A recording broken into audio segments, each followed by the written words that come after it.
faut avoir quand même une lecture de la réalité géopolitique. Vous savez, il n'y a pas si longtemps, les Chinois, quand on montrait les Chinois à la télévision, dans les publicités, on se moquait d'eux tout le temps. C'était les gens qui avaient l'appareil photo, qui venaient faire des photos tout le temps. On se moquait des Chinois. À partir du moment où on a voulu bâtir des relations commerciales avec la Chine, tout ça a été arrêté net. On a complètement changé le discours sur la Chine. L'image du Chinois a été totalement modifiée dans les films, dans les médias. On a même permis à la Chine d'organiser de grands événements sportifs, d'organiser de grandes réunions. On voit que dans les films à Hollywood, le rôle qui est tenu par des gens chinois, je pense à 2012, par exemple, quand il a fallu sauver l'humanité, le chantier technologique a été confié donc, à des intérêts chinois pour bâtir donc, les espèces de bateaux sous-marins pour sauver l'humanité. Qu'est-ce qui a fait ce changement? C'est la problématique géopolitique.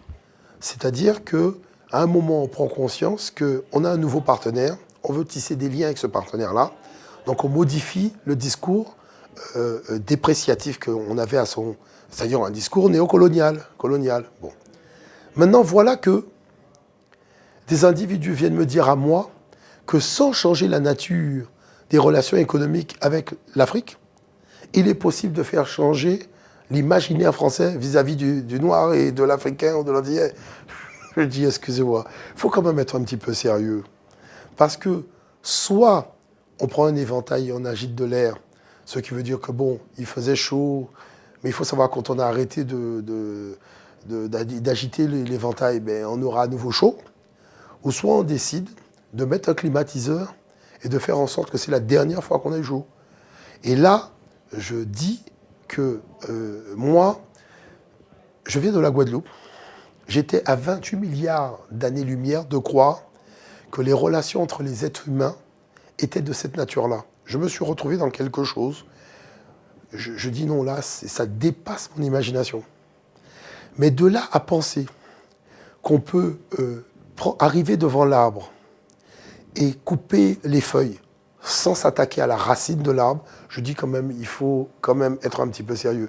Parce que je pense que ce n'est pas les feuilles de l'arbre qui ont un problème, c'est la racine de l'arbre. C'est-à-dire que tout autant que l'Europe aura ce regard de dédain, de mépris hein, sur le monde noir, sur l'Afrique d'une façon générale, tout autant qu'on continuera à cacher aux jeunes générations qu'en Afrique, il y a des grandes capitales et qu'on montrera que des bidonvilles, dans des documentaires où on parle des grandes capitales à travers le monde, je pense que l'imaginaire des Français ne sera jamais modifié. C'est-à-dire que les gens qui ont les moyens de modifier cet imaginaire ne le feront pas. Parce que ces gens sont au service de projets néocoloniaux. C'est un problème géopolitique.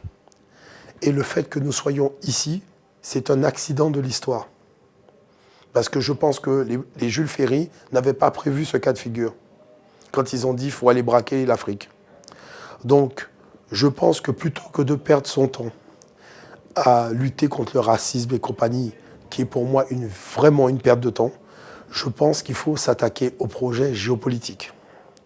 On dit aux Français qu'en prenant des Noirs en Afrique, en les emmenant au Guadeloupe en tant qu'esclaves pour couper de la canne, ils allaient devenir riches.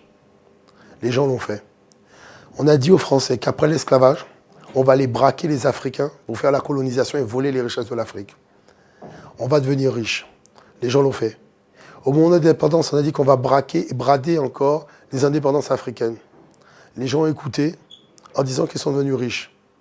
Quand je regarde le résultat, ce n'est pas 2 personnes qu'on a tuées, c'est des millions de personnes. Je vois que toute l'économie française est à l'agonie. Ce qui est extraordinaire, avoir tué autant de monde, avoir fait autant de mal au pays du Sud pour avoir aujourd'hui une économie à l'agonie. Ça veut dire que depuis le début, le projet était mauvais. Maintenant, ce n'est pas simplement le fait de prendre conscience que le projet était mauvais. Qu'est-ce qu'on fait pour remettre un minimum d'humanisme et de moralité dans un tel projet? Et là, forcément, comme on s'est attaqué à la racine, la branche d'arbre qui concerne le racisme sera aussi touchée.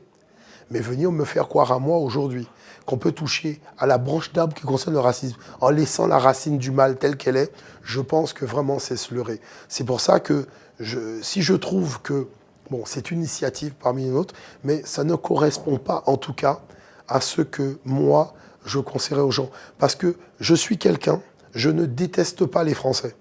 Parce que je ne déteste ni les Chinois ni personne.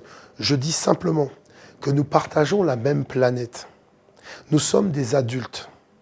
Nous avons la responsabilité en tant qu'adultes de léguer aux jeunes générations un monde en paix dans lequel il y a la prospérité pour tout le monde. Dieu a donné les matières premières aux pays du Sud, il n'a rien donné aux pays du Nord. Ce n'est pas pour que les pays du Nord puissent venir braquer les pays du Sud. C'est parce qu'on a une chance extraordinaire de pouvoir bâtir des relations sur l'amitié, sur la fraternité, et que les richesses de la planète qui sont dans le Sud sont des richesses qui appartiennent d'abord aux pays du Sud. Donc c'est-à-dire on ne peut pas avoir un Nord qui n'a pas de richesse et qui est dans l'obésité, et un Sud qui a toutes les richesses de la planète et qui vit dans la famine. Ce n'est pas possible. Il faut apprendre à se respecter. Et voilà pourquoi je dis que si les Européens ont écrit des milliards de livres, je leur demande d'écrire un seul livre, le livre de la sagesse européenne. J'aimerais qu'ils écrivent le livre de la sagesse européenne, parce que j'aimerais bien savoir quelle est la nature de la texture de ce qu'on appelle la sagesse des hommes du Nord. Quel est votre niveau de sagesse? Quelle est votre éthique? Quelle est votre intégrité en dehors de l'escroquerie intellectuelle, de la fourberie, du vol et de la rapine? Parce que nous sommes des adultes et qu'on doit léguer un monde en paix pour les jeunes générations. Si nous ne faisons pas ça, nous avons échoué notre mission d'adulte. Aujourd'hui, on vend des PlayStation aux jeunes où c'est des jeux de guerre. On vend des soldats de guerre. On fait des films de vampires. C'est-à-dire que les gamins qui ont 5 ans, on leur apprend à banaliser le fait d'avoir une arme à la main. Et nous sommes des adultes et nous faisons des choses pareilles. Ça veut dire qu'on prépare pour demain un monde en win, en disant qu'on va prendre une fusée, on va partir sur Mars. C'est normal que des adultes tiennent de tels propos? Quand on dit une chose, le sage africain disait, il suffit de regarder le comportement des jeunes générations pour arriver à imaginer et à comprendre quel est le degré de responsabilité des adultes. Je trouve qu'aujourd'hui, dans les pays du Nord, le niveau des responsabilités des adultes est nul et non avenu. Voilà le fond du problème. Et ça, je le dis très clairement.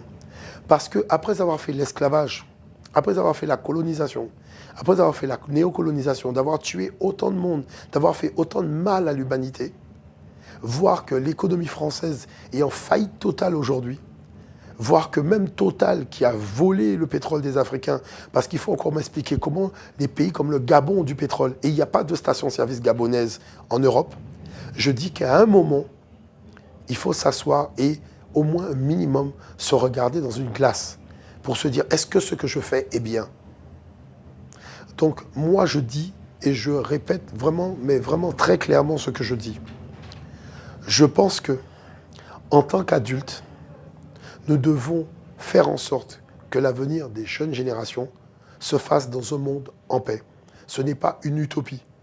Si c'est un problème d'argent, on a la possibilité d'avoir un idéal qui permette de maintenir un capital, mais qui soit équitablement reparti.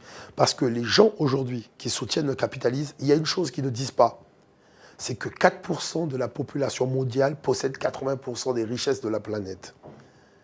4% de la population mondiale possède 80% des richesses de la planète.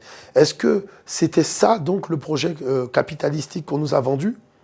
C'était ça le but du jeu?